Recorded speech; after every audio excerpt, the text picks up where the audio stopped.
ሰላም ጤና ይስጥልን የተወደዳችሁ የገበያ ሚዲያ ተከታታዮቻችን የዕለተ ቅዳሜ ሐምሌ 11 ቀን 2018 ዓ.ም ለዕለቱ የመረጥናቸው አዳዲስ ሀገራዊ እንዲሁም ዓለም አቀፋዊ የዜና ዘገባዎቻችንን ይዘንላችሁ ቀርበናል።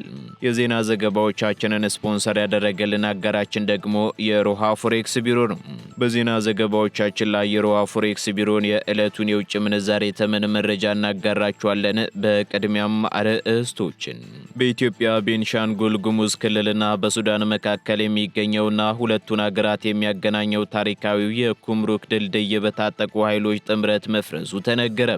ይህ የድንበር ላይ ውጥረትና የድልድይ ማፍረስ እርምጃ እየተካሄደ ባለበት በዚህ ወቅት ደግሞ የሱዳን ሉዓላዊ ምክር ቤት ሊቀመንበር ጀነራል አብዱል ፈታህ አልቡርሃን በኤርትራ አስመራ ድንገተኛ ጉብኝት እያደረጉ እንደሚገኙ የወጡ መረጃዎች ጠቁመዋል። ሙሉ መረጃውን እናጋራችኋለን። አሜሪካ የሰባተኛውን ምሽት ጥቃት ለመፈጸም ተዋጊ ጄቶችን፣ ድሮኖችንና የጦር መርከቦችን በስፋት በማሰማራት በኢራን የሚገኙ የባህር ዳርቻ የክትትል ጣቢያዎችን፣ የአየር መከላከያ ስርዓቶችን፣ የወታደራዊ ሎጂስቲክ መሰረተ ልማቶችን እንዲሁም የጦር መሳሪያ ማከማቻዎችን ጨምሮ በርካታ ወታደራዊ ኢላማዎችን ያለማቋረጥ ደበደበች። ኢራን በበኩሏ ለዚህ የአሜሪካ ጥቃት ምላሽ ይሆን ዘንድ በኩዌት በዮርዳኖስና በባህረ ሰላጤው አካባቢ በሚገኙ የአሜሪካ ወታደራዊ ይዞታዎች ላይ ያጸፋ የሚሳኤል ጥቃቶችን ማዝነቧ ተገልጿል። የምትሰሙት መረጃችን ነው። ኢራን ከአሜሪካ ጋር እያደረገችው ካለው ወታደራዊ ፍጥጫ ማጠናከር ጋር ተያይዞ በሊባኖስ ለሚገኘው የሂዝቦላ ታጣቂ ቡድንና በመካከለኛው ምስራቅ ላሉት ሌሎች ቀጠናዊ አጋሮቿ እስራኤልን ሊያካትት ለሚችል አዲስ ጦርነት ሙሉ በሙሉ ዝግጁ እንዲሆኑ ማሳሰቢያ መስጠቷ ተሰማ። በሌላ በኩል የኢራን ብሔራዊ ደህንነት ምክር ቤት ለሀገሪቱ የዜና አሳታሚዎችና አዘጋጆች በሰጠው ሚስጥራዊ መመሪያ የአሜሪካ ጥቃቶች በሲቪል መሰረተ ልማቶች ላይ ያደረሱትን ውድመት የሚገልጹ ዘገባዎች እንዲገደቡ ጥብቅ ትዕዛዝ አስተላልፏል። በዝርዝር የምትሰሙት መረጃችን ነው። በደቡብ ሊባኖስ የተኩስ አቁም ስምምነቱን ተከትሎ የእስራኤል ጦር የሚወጣበትንና የሊባኖስ መደበኛ ጦር ደግሞ የሚሰፍርበትን የሙከራ ቀጠናዊ ቴክኒካዊ ዝርዝር ሁኔታ ለመወያየት በሊባኖስ በእስራኤልና በአሜሪካ ወታደራዊ ተወካዮች መካከል ሊካሄድ የነበረው የበይነ መረብ ስብሰባ መራዘሙ ተገለጸ። በሌላ በኩል በየመን ደቡባዊ የባህር ዳርቻ በኤደን ባህረ ሰላጤ ላይ ሲጓዝ የነበረ አሰና የተሰኘ አነስተኛ የኬሚካልና የነዳጅ ምርቶች ጫኝ መርከብ በታጠቁ ኃይሎች መያዙን የባህር ላይ ደህንነት ምንጮች አስታውቀዋል። በዝርዝር ይዘነዋል። የተወደዳችሁ የገበያ ሚዲያ ተከታታዮቻችን እነዚህንና ሌሎች ለዕለቱ የመረጥናቸው ዜናዎችን ይዘንላችኋል። አሁን ደግሞ በዝርዝር ወደምንመለከታቸው መረጃዎቻችን እናልፋለን።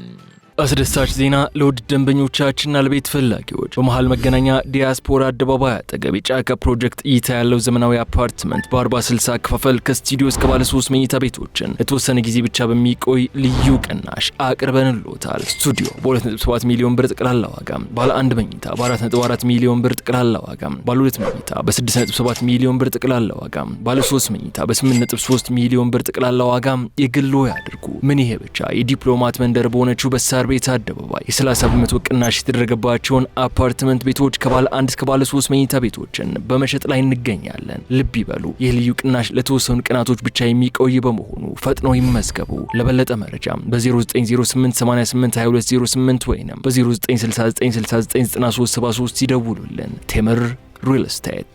በኢትዮጵያ ቤንሻንጉል ጉሙዝ ክልልና በሱዳን መካከል የሚገኘው እንዲሁም ሁለቱን ሀገራት የሚያገናኘው ታሪካዊ የኩምሩክ ድልድይ በታጠቁ ኃይሎች ጥምረት መፍረሱ ተነገረ።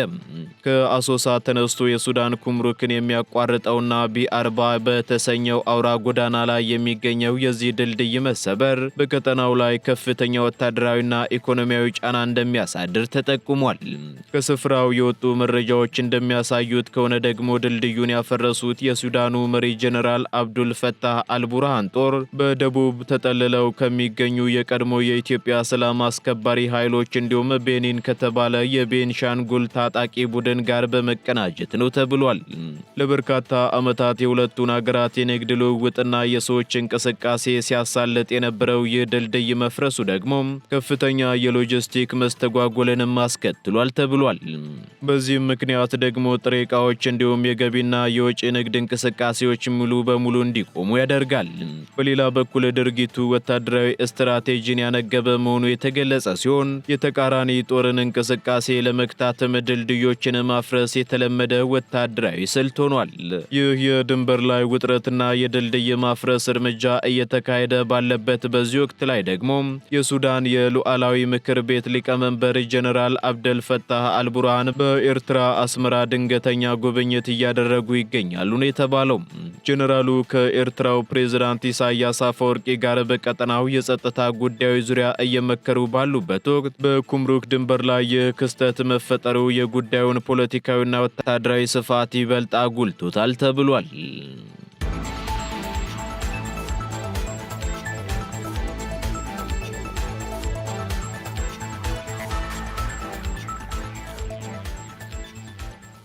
አሜሪካ በኢራን ላይ የሰባተኛውን ምሽት ጥቃት ለመፈጸም ተዋጊ ጄቶችን፣ ድሮኖችንና የጦር መርከቦችን በስፋት ማሰማራቷ ተሰማም።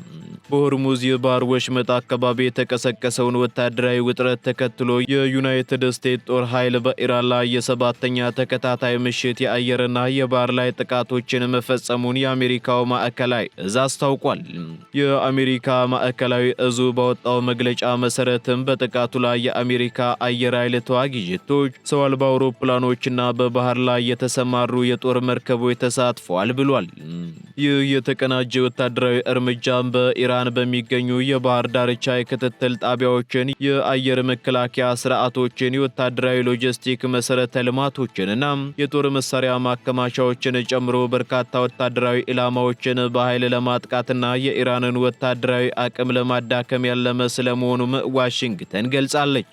በተለይም የኢራኑ እስላማዊ አብዮታዊ ዘብ በሆርሙዝ ወሽመጥ በሚያልፉ የንግድ መርከቦች ላይ ጥቃት ለመሰንዘርና ለመሰለል ይጠቀምበት የነበረው ቻባሃር በተሰኘ ቁልፍ ወደብ ላይ የሚገኝ የክትትል ማማ ሙሉ በሙሉ መውደሙ ተነግሯል።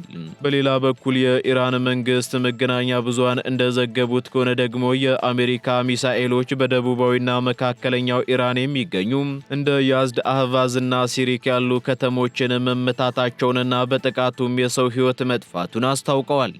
በተጨማሪም የአሜሪካ ጥቃቶች እንደ ድልድዮችና የኃይል መሰረተ ልማቶች ያሉ ሲቪል ተቋማትንም ኢላማ ያደረጉ ናቸው ሲሉ የኢራን ባለስልጣናት ከሰዋል። ለዚህም ጥቃት ምላሽ ለመስጠት የኢራን ጦር ኃይሎች በኩዌት፣ በዮርዳኖስና በባህረ ሰላጤው አካባቢ በሚገኙ የአሜሪካ ወታደራዊ ይዞታዎች ላይ ያጸፋም የሚሳኤል ጥቃቶችን መፈጸማቸው ተነግሯል። የኢራን ከፍተኛ ወታደራዊ አማካሪዎችም ጥቃቱ በዚሁ የሚቀጥል ከሆነ ሀገሪቱ ወደ ሙሉ በሙሉ ማጥቃት ወታደራዊ ምዕራፍ እንደምትሸጋገር አስጠንቅቀዋል።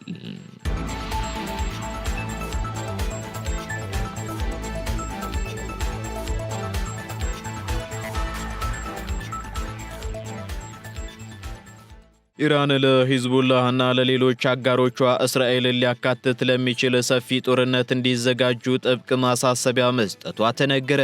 ኢራን ከዩናይትድ ስቴትስ ጋር እያደረገች ካለው ወታደራዊ ፍጥጫ ማጠናከር ጋር ተያይዞ በሊባኖስ ለሚገኘው የሂዝቡላህ ታጣቂ ቡድንና በመካከለኛው ምስራቅ ላሉት ሌሎች ቀጠናዊ አጋሮቿ ይበልጥ ለሰፋ ወታደራዊ ግጭት ሙሉ በሙሉ ዝግጁ እንዲሆኑ መልእክት ማስተላለፏ ተዘግቧል።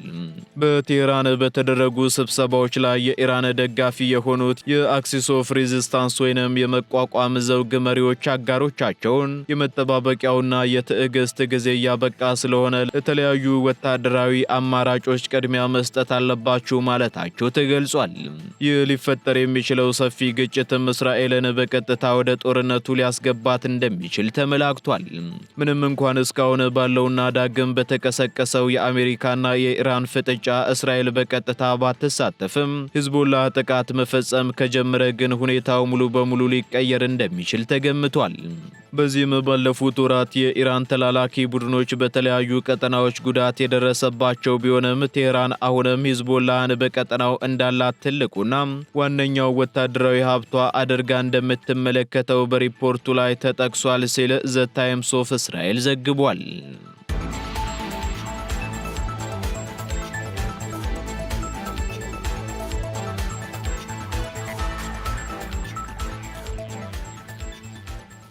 አሜሪካ የምታካሄደውን ጦርነት እያሰፋች ባለችበት በዚህ ወቅት ቴህራን የሚዲያ አካላት በጥቃቱ የደረሱ ጉዳቶችን የሚዘግቡበትን ሁኔታ እንዲገድቡ አዘዘች። የኢራን ብሔራዊ ደህንነት ምክር ቤት ለሀገሪቱ የዜና አሳታሚዎችና አዘጋጆች በሰጠው ሚስጥራዊ መመሪያም የአሜሪካ ጥቃቶች በሲቪል መሰረተ ልማቶች ላይ ያደረሱትን ውድመት የሚገልጹ ዘገባዎችን እንዲገድቡ አዟል። ምክር ቤቱ ይህንን ትዕዛዝ ያስተላለፈው ደግሞ የጥቃቱን ዝርዝር መረጃ ማውጣት ጠላት ያደረሰው ጥቃት ምን ያክል ውጤታማ እንደሆነ ለመገምገም ይጠቀምበታል በሚል ስጋት ነው ተብሏል።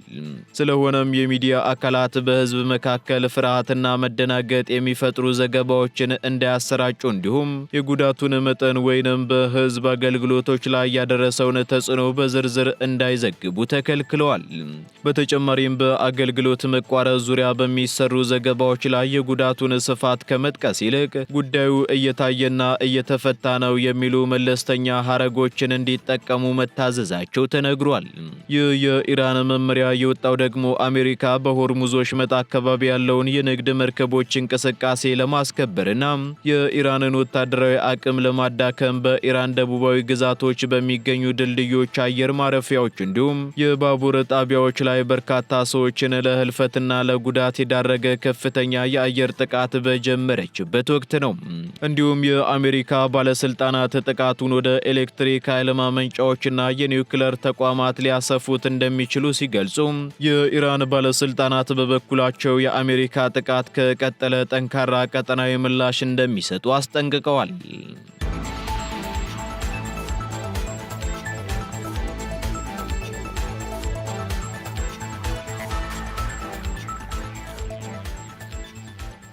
በሊባኖስና በእስራኤል መካከል ሊደረግ የነበረው ወታደራዊ ውይይት በሙከራ ቀጠናዎች ያለመግባባት ምክንያት ተራዘመ። በደቡብ ሊባኖስ የተኩስ አቁም ስምምነትን ተከትሎ የእስራኤል ጦር የሚወጣበትንና የሊባኖስ መደበኛ ጦር ደግሞ የሚሰፍርበትን የሙከራ ቀጠናዎች ቴክኒክ ዝርዝር ላይ ለመወያየት በሊባኖስ በእስራኤልና በአሜሪካ ወታደራዊ ተወካዮች መካከል ሊካሄድ የነበረው የበይነ መረብ ስብሰባ መራዘቡ ተገልጿል። ለስብሰባው መስተጓጎልን በሁለቱ ወገኖች መካከል የተፈጠረው አለመግባባት ዋነኛው ምክንያት ሲሆን በተለይም በሙከራ ቀጠናዎቹ ውስጥ የሂዝቦላህ ታጣቂዎች ትጥቅ የሚፈቱበትን አሰራር ማረጋገጥና ቀጠናዎቹ የትኞቹን መንደሮች ማካተት አለባቸው በሚሉት የሉዓላዊነትና የደህንነት ጉዳዮች ላይ መስማማት አለመቻላቸው ሂደቱን አስተጓጉሎታል።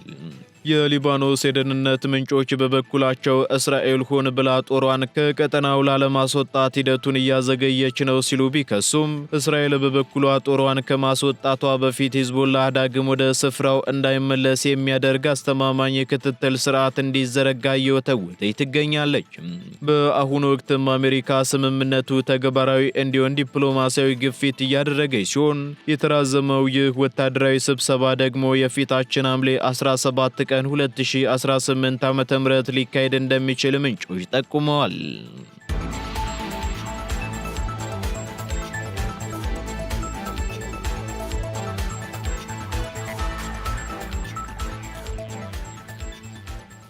ቀጥለናል። የተወደዳችሁ የገበያ ሚዲያ ተከታታዮቻችን ወደ መጨረሻው ዝርዝር መረጃችን ስንሸጋገር በየመን የባህር ዳርቻ አንድ የኬሚካል ጫኝ መርከብ በባህር ወንበዴዎች ሳትጠለፍ እንዳልቀረች ተነገረ። በየመን ደቡባዊ የባህር ዳርቻ በኤደን ባህረ ሰላጤ ላይ ሲጓዝ የነበረ አሰና የተሰኘ አነስተኛ የኬሚካልና የነዳጅ ምርቶች ጫኝ መርከብ በታጠቁ ኃይሎች መያዙን የባህር ላይ የደህንነት ምንጮች አስታውቀዋል። መርከቡ የተጠለፈው ደግሞ ከየመን አልሙካላ የወደብ ከተማ በደቡብ አቅጣጫ 65 የባህር ማይል ገደማ ርቀት ላይ ወደ ምስራቅ እየተጓዘ በነበረበት ወቅት እንደሆነ ተነግሯል። እንደ የመጀመሪያው የደህንነት ግምገማዎች ከሆነ ደግሞ ጥቃቱ ጥቃቱ ከየመኑ የሁቲ አማጽያን ይልቅ በሶማሊያ የባህር ወንበዴዎች የተፈጸመ የመሆን ዕድሉ ከፍተኛ እንደሆነ ተጠቁሟል። ታጣቂዎቹም መርከቡንና ሰራተኞቹን አግተው ገንዘብ ለመጠየቅ እንዳሰቡ የሚጠቁሙ ምልክቶች አሉ ሲሆን መርከቧ የጭንቀት ወይንም የአደጋ ጥሪ ካስተላለፈች በኋላ በአሁኑ ወቅት ሙሉ በሙሉ በታጣቂዎቹ ቁጥጥር ስር ትገኛለች ተብሏል። የመርከብ መከታተያ መረጃዎች እንደሚያሳዩት ከሆነ ደግሞ አሰና አቅጣጫዋን ቀይራ ወደ ሶማሌ ፑንትላንድ ግዛት ቦሶሶ ወደብ እያመራች መሆኑ ተገልጿል።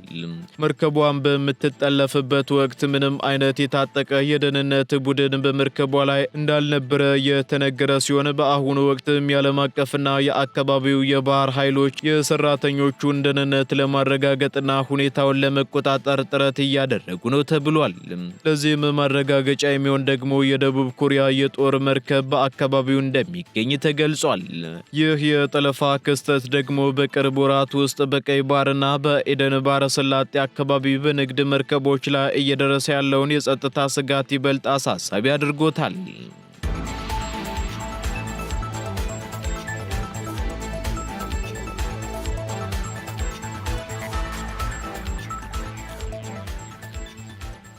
ቀጥለናል ውድ ተከታታዮቻችን። በመጨረሻም የሮሃ ፎሬክስ ቢሮን የዕለቱን የውጭ ምንዛሬ ተመን መረጃ እናጋራችኋለን። በዚህም አንድ የአሜሪካ ዶላር 177 ብር ከ3 ሳንቲም እየተገዛ 180 ብር ከ57 ሳንቲም እየተሸጠ ይገኛል። ፓውንድ ስተርሊንግ 229 ብር ከ29 ሳንቲም እየተገዛ 233 ብር ከ87 ሳንቲም እየተሸጠ ይገኛል።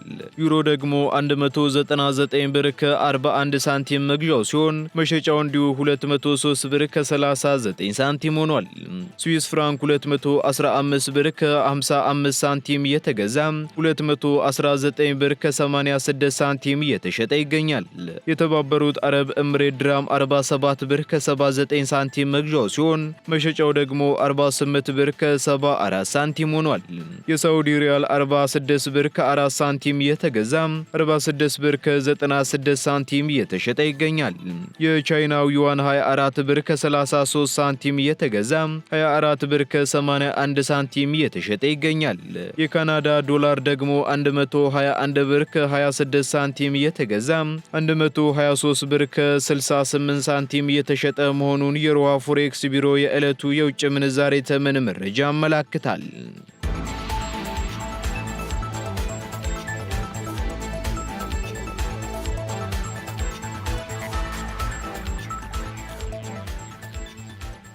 የተወደዳችሁ የገበያ ሚዲያ ተከታታዮቻችን ለዕለቱ የመረጥናቸው ዜናዎቻችን እነዚህን ይመስሉ ነበር። እንዲሁም አዳዲስ ኢኮኖሚያዊ፣ ማህበራዊና ፖለቲካዊ መረጃዎቻችንን ለማግኘት ታዲያም የገበያ ሚዲያን እንድትወዳጁ እንጋብዛለን። ሰናይ ጊዜን ተመኘን። አስደሳች ዜና ለውድ ደንበኞቻችንና ለቤት ፈላጊዎች በመሃል መገናኛ ዲያስፖራ አደባባይ አጠገብ የጫካ ፕሮጀክት እይታ ያለው ዘመናዊ አፓርትመንት በ40/60 አከፋፈል ከስቱዲዮ እስከ ባለ 3 መኝታ ቤቶችን ለተወሰነ ጊዜ ብቻ በሚቆይ ልዩ ቅናሽ አቅርበንልዎታል። ስቱዲዮ በ2.7 ሚሊዮን ብር ጠቅላላ ዋጋ፣ ባለ 1 መኝታ በ4.4 ሚሊዮን ብር ጠቅላላ ዋጋ፣ ባለ 2 መኝታ በ6.7 ሚሊዮን ብር ጠቅላላ ዋጋ፣ ባለ 3 መኝታ በ8.3 ሚሊዮን ብር ጠቅላላ ዋጋ የግሎ ያድርጉ። ምን ይሄ ብቻ! የዲፕሎማት መንደር በሆነችው በሳር ቤት አደባባይ የ30 በመቶ ቅናሽ የተደረገባቸውን አፓርትመንት ቤቶች ከባለ 1 እስከ ባለ 3 መኝታ ቤቶችን በመሸጥ ላይ እንገኛለን። ልብ ይበሉ፣ ይህ ልዩ ቅናሽ ለተወሰኑ ቀናቶች ብቻ የሚቆይ በመሆኑ ፈጥነው ይመዝገቡ። ለበለጠ መረጃም በ0908882208 ወይንም በ0969699373 ይደውሉልን። ቴምር ሪል ስቴት